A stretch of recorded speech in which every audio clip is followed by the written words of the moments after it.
Good morning. It's been about 10 months since I had the privilege of standing before y'all.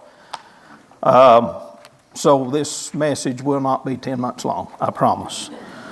But I will say this, it's going to be more of a testimonial with a little bit of a message intertwined into it. So it's going to be emotional. Have my hanky. So I'm not apologizing for that. But we'll see how it goes. Back in May of this year, I had the privilege to be a part of the Woody Gap camp. Not only had I never been part of a camp before in all my years, I'd never been asked to speak at one either. Little did I know that this camp would have a lasting impact on my ministry and my life as well. So how did all this come about?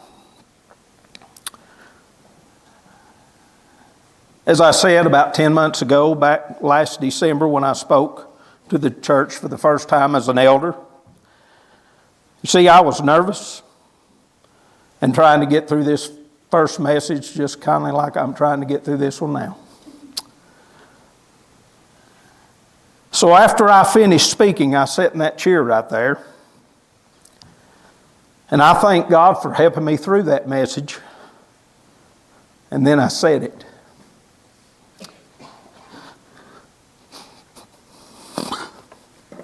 God, I'm yours. Use me in whatever way you want to use me. That's what I said.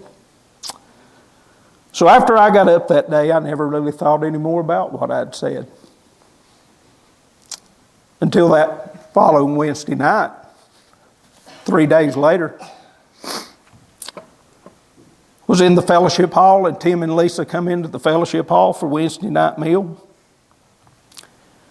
And the first thing that they asked me, would I speak at the Woody Gap camp? Now they could tell by the look on my face that I was very surprised with that. So Lisa said right away, I don't need an answer now. Just think and pray on it, and you can get back with me. And I did do just that. But as I prayed, the first thing God reminded me of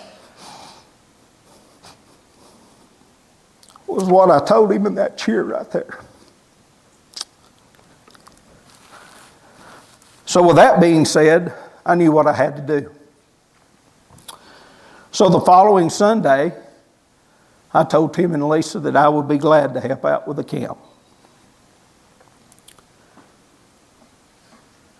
And I just happened to ask Lisa, just by chance, what if I'd have said no?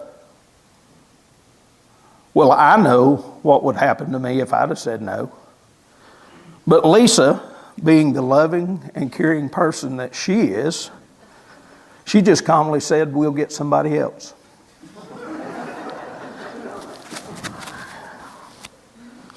Lisa is very encouraging. No, she really is. So I kept telling myself I've got plenty of time. May is 5 months away. Well, I don't know, maybe I'm speaking to some of you older people as I'm getting an older person now, so I have the liberty to do that. But the older I get, 5 months does not seem like a long time anymore. It's gone just like that. And by the 1st of May, I had all my messages together. But I still felt very uncomfortable, had a lot of doubts, and was downright scared to speak at this camp. So the day came for the camp to start, and I was a nervous wreck, kind of just like I am now. So on that drive over to the camp, I was just so nervous about what's going to happen. And that's when the devil started putting all kinds of negative what ifs in my head. Things like, what if the kids don't like me? What does a 57-year-old man have in common with a group of kids 8 to 18 years old? What if they don't listen to anything that I have to say? What if I totally strike out trying to speak at this camp? What if the volunteers don't even like me? What if nobody gets saved? What if Tim and Lisa never invite me back? What if this is not what God really wants me to do? And what if this makes me lose all confidence in my ministry altogether? So later that day, before the first worship service, and after I'd what-if'd myself to death, I sat down and opened the Bible, and God comforted me with these scriptures. Joshua 1:9. Have I not commanded you, be strong and of good courage? Do not be afraid, nor be dismayed, for the Lord your God is with you wherever you go. And Philippians 4:6 and 7. Be anxious for nothing, but in everything by prayer and supplication with thanksgiving, let your requests be made known to God. And the peace of God, which surpasses all understanding, will guard your hearts and minds through Christ Jesus. So by that Saturday, when the camp was over, I realized I had been asking myself all the wrong what-if questions. What if I'd been more positive and trusted more in what God was wanting and asked me to do? What if I'd just forgotten how big God really is?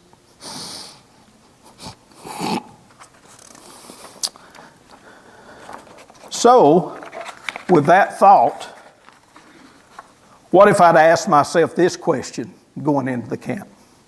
What if I'd asked myself these what-if questions? What if the kids listened to me each time I spoke? They did.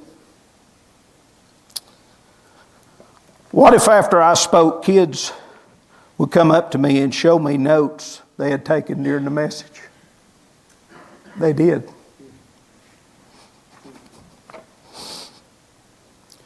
What if you get to pray with a young lady and her sisters that are carrying a burden that I think no kid should ever have to bear?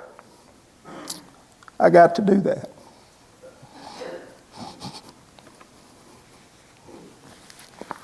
What if somebody does get saved? 2 young ladies did. What if after 3 days of this camp I grew to love those 41 kids and 17 volunteers? I did. What if they love you back? They did. What if a couple of months later you got to see one of those ladies get baptized? I did. What if after that young lady got baptized, she made a comment that will forever impact you and your ministry? That's exactly what happened. You see, this young lady was so scared of being baptized in front of a large group of people. So I did what anyone else would do. I tried to reassure her and told her everything was going to be okay. So after she got baptized, and I asked her, I thought you were afraid to get baptized. Then she made a comment that still melts my heart today.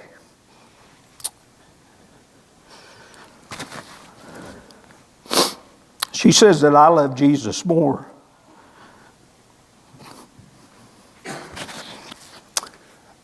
than I was afraid of getting baptized in front of all these people. Now let me tell you what a 57-year-old man learned at his first camp.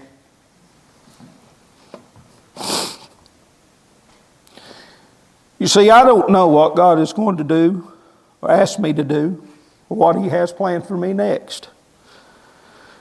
And I'm sure I'll have some fear, some doubts, and be uncomfortable with whatever it is. But with a little help from a young lady that I met at Woody Gap Camp, I can say I love Jesus more than all that.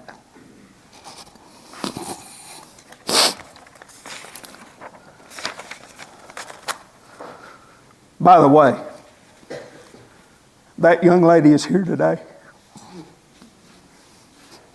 Cooper, thank you.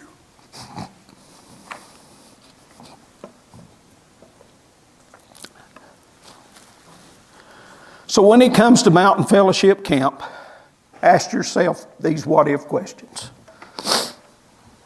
What if I could make a difference in a kid's life? What if you could sponsor a kid at the Woody Gap Camp this year? What if you could help the camp out in general? With almost 1,150 people coming through Mountain Fellowship Camp this year, there's always something that needs fixed or replaced. What if you could come out and help on one of the work days they have? I'm sure Tim, Lisa, Darrell, and Misty would appreciate that.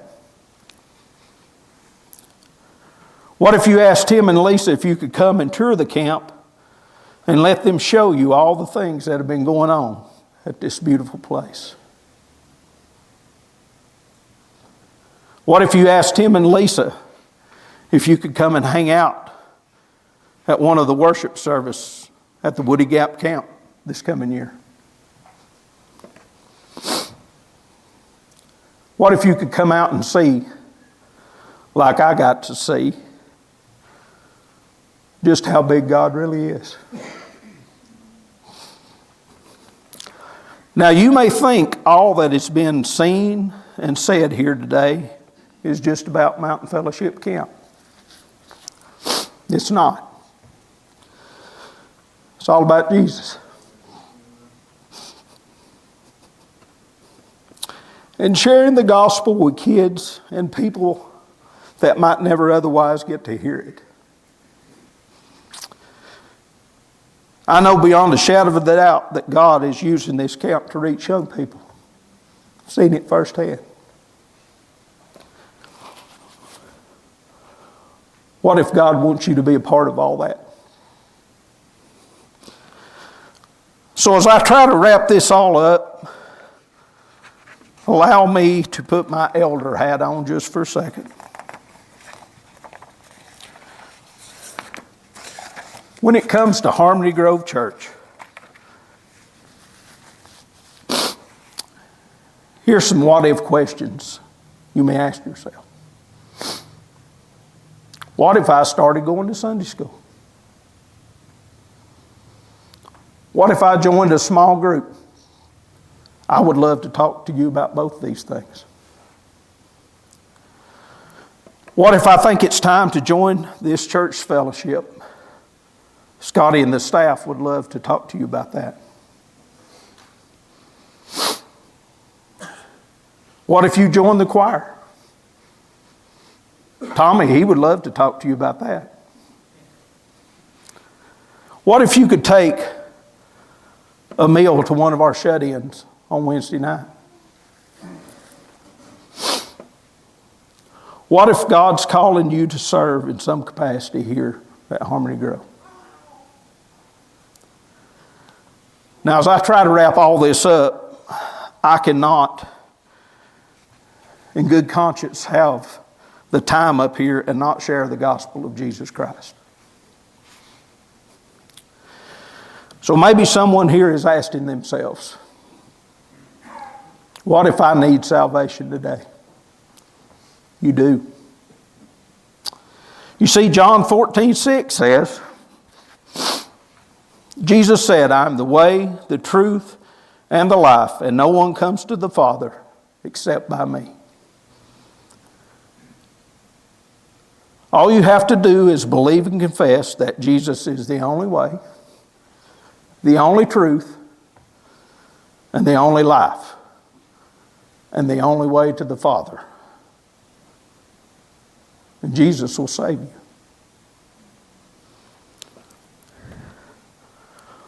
What if Jesus saves me today? He can and He will. What if getting saved today changes my life? It will. Now, I've given you a lot of what ifs today concerning the camp, the church, and salvation. I don't know what your what if is today. I just know you have one.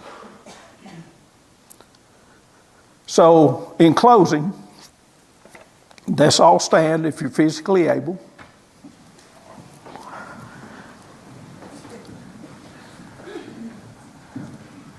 And I want you to listen to the words of this song that's on this video. And before you leave this building, I want you to ask yourself, what if?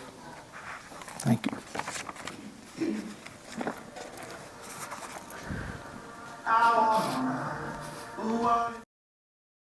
Hey guys, Pastor Scotty Gerard here, and I just wanted to say thank you for joining us today. We really hope that this has been a resource that's helped you grow in your purpose for God, but also grow in His glory. We also want to extend an invitation to you to join us here in person at Harmony Grove. We are located at 1008 Town Creek School Road in Blairsville, Georgia. We would love for you to come be a part of our service, to be a part of our small groups. If you have children, we have children's classes on Wednesday night and on Sunday morning, and all this information can be found on our website. We'd also like to continue help you in your growth with Christ. If you have a question, maybe a prayer request, or just need to talk to somebody, you can contact us in the emails below in the description, or you can also contact us through our app and through our website, which are also found in the description below. Again, we hope this has been a blessing to you because we know that you joining us today has been a great blessing to us. Thank you so much. God bless.